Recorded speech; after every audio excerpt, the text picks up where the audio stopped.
Human gipailawom sa focused containment ang usa ka barangay sa lungsod sa Libertad gumikan adunay nagpositibo sa COVID-19.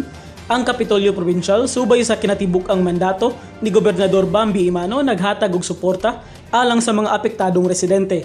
Adlong Martes, September 29, 2020, ang Provincial Social Welfare and Development Office pinamanuan ni Mr. Jun Limor Abella nga girepresentahan ni Ms. Maria Lorena Babion nagtunol og 300 ka food packs sa lokal na kagamhanan sa lungsod sa Libertad. Ang maong mga food packs personal na gidawat ni Libertad Mayor Leonardo L. Uy Jr. kauban ang mga personahe sa Libertad Municipal Social Welfare and Development Office. Gitakdag ipanghatag ang mga food packs sa mga residente sa Barangay Tangkub kung asa unom sa 7 ka purok niini gipailawom sa focus containment ug ang unom ka purok gilangkuban sa 140 ka mga panimalay nga maoy makadawat sa suporta.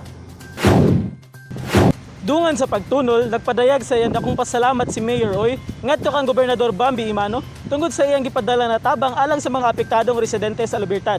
Nang hinaot si Mayor Oy na sa pagtinabangay sa tanan, makasugakod ang Misamis Oriental sa ginasagubang na pandemya karong panahuna. Ako si Lambo Jabsen Patlunag, alang sa limpyo ug matarong nga panggobyerno, padayon Pilipino.